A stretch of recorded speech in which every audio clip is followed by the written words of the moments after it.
O Tanjobi omedetou gozaimasu. Isto é japonês para parabéns. O Observador faz 12 anos e, em vez de bolo, oferecemos uma visita ao Japão com a Pinto Lopes Viagens. Assine por apenas 39,90€ e habilite-se a ganhar. 12 anos a escrutinar o poder, 12 mil quilómetros para celebrar. Assine hoje em observador.pt. Arigatou. Observadores.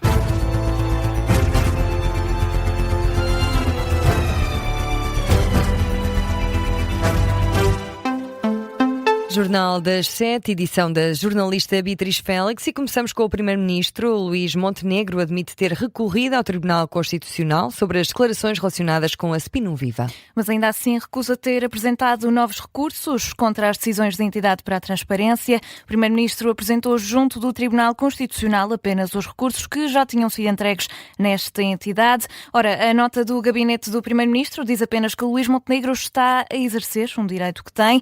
Esta nota contraria também a resposta do Tribunal Constitucional ao Correio da Manhã ao garantir que não foram apresentados novos recursos. Recordo que hoje o Correio da Manhã deu conta de que Luís Montenegro tinha apresentado 2 novos recursos, um deles para impedir o acesso aos serviços prestados pela Spinum Viva e o outro sobre o acesso aos saltos das contas bancárias da empresa. O gabinete do Primeiro-Ministro reforça ainda que todas as obrigações declarativas sobre a Spinum Viva foram cumpridas.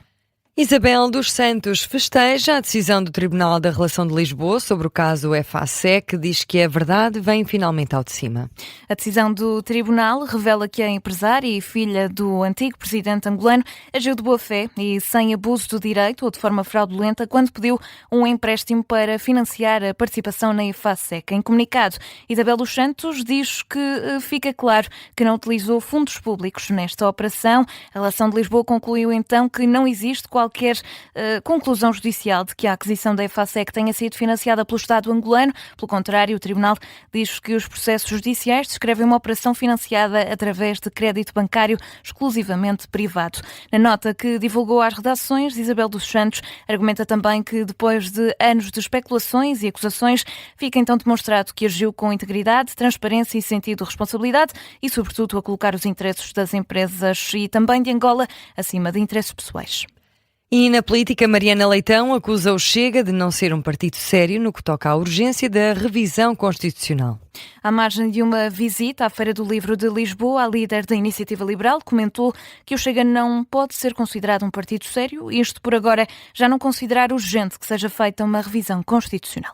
O partido Chega, que não é um partido sério, nem pode ser considerado um partido sério, quando há um mês diz que a coisa mais urgente no país é fazer uma revisão constitucional, sabendo que o projeto estava morto à partida, insiste para fazer aqui o seu número e agora já não tem problema nenhum em adiar de uma forma que nem se percebe bem, adia ao prazo, mete mais para a frente, mas afinal não adia porque o projeto foi rejeitado pelo Presidente da Assembleia da República, ou seja, uma grande atrapalhada para garantir que afinal só discute o projeto no fim do ano. Então e a urgência? Mas era urgente ou não era urgente? Então, parece que andamos aqui um bocadinho a brincar com os portugueses. São declarações de Mariana Leitão, que falou também sobre os desacatos que aconteceram ontem à tarde à frente da Assembleia da República, já depois da manifestação contra a reforma laboral, isto em dia de greve. A líder da IEL não responsabiliza diretamente a CGTP pela violência das manifestações de ontem, mas insiste que a tónica atribuída pelo sindicato, mas mantém também pelo PCP, à greve geral que pode ter influenciado os protestos. Não responsabilizo diretamente a CGTP no sentido em que a CGTP não pode ser responsável por todas as pessoas que ali estão e pelos desacatos. Agora, há uma coisa que a CGTP tem responsabilidade e o PCP também, que foi na tónica que meteram nesta greve geral. Uma tónica agressiva de completa inflexibilidade para o que quer que seja que se pretenda alterar e aí sim, de alguma forma, contribuem para este acicatar da situação. Uma tónica agressiva por parte do sindicato, mas também pela parte do PCP, à greve geral, que pode ter influenciado estes protestos. Fizeram parte das declarações de Mariana Leitão esta tarde na Feira do Livro de Lisboa, em que afirma também que a proposta dos liberais para a revisão constitucional vai ser apresentada já no final deste ano. E um dia depois fazem-se contas aos efeitos da greve geral de ontem e, Beatriz, mais de 700 voos foram cancelados. É o que fica do balanço feito pela ANA Aeroportos. Os mais de 700 voos cancelados resultam da soma dos cancelamentos registados em todos os aeroportos da rede. De acordo com um comunicado avançado pela própria empresa, a maioria dos cancelamentos foi feita de forma prévia. No aeroporto de Lisboa foram cancelados mais de 400 dos mais de 658 voos que estavam programados, é o equivalente a mais de 60% da operação que estava prevista. Nos aeroportos do Porto e de Faro, os cancelamentos rondaram 1/3 dos voos planeados. Falamos também dos Açores, onde o impacto foi ainda mais expressivo. Em Ponta Delgada, perto de 80% dos voos foram cancelados. Já na Madeira, foram apenas perto de 30% os voos que não chegaram a acontecer. E mudamos agora de tema, falamos da operação emergente. O presidente da Câmara de Loures, Ricardo Leão, acusa Alexandre Leitão de populismo.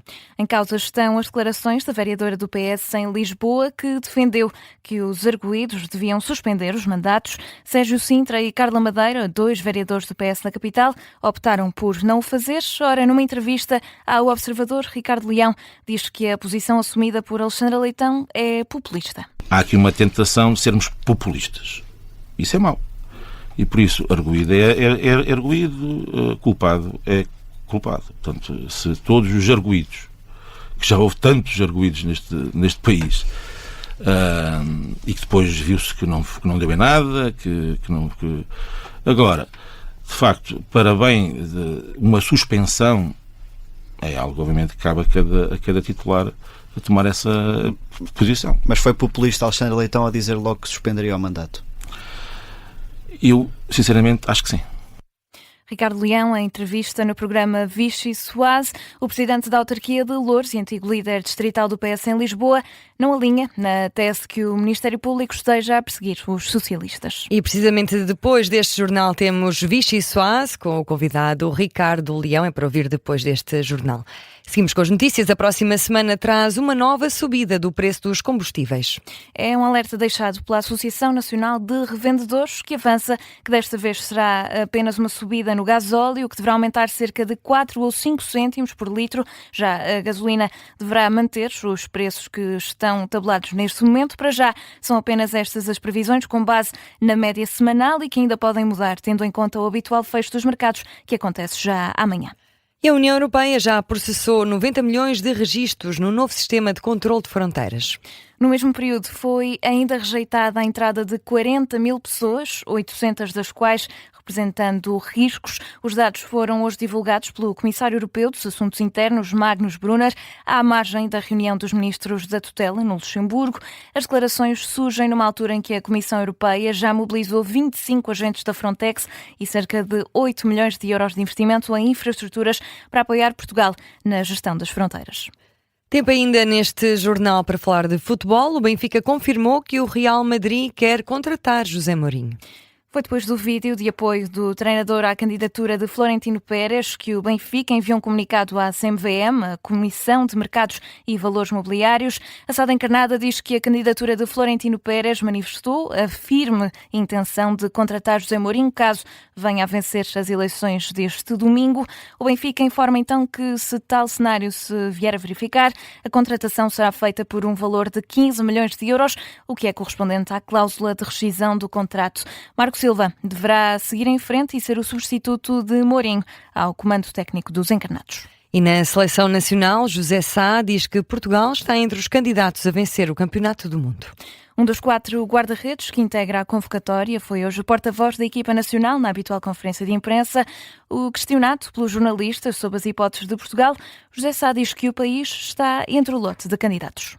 Não, Portugal está muito forte, somos candidatos, favoritos. Para mim foi quem já ganhou o Mundial.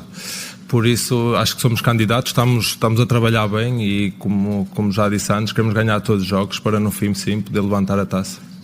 José Sá, em conferência de imprensa, que também questionado sobre a adaptação à bola da competição, atirou o nome de alguém que vai gostar. Isto é uma boa bola para o Bruno Fernandes, para estar à baliza, mas pronto, temos que nos habituar, estamos a treinar com ela para nos habituar a ela e pronto, é isso.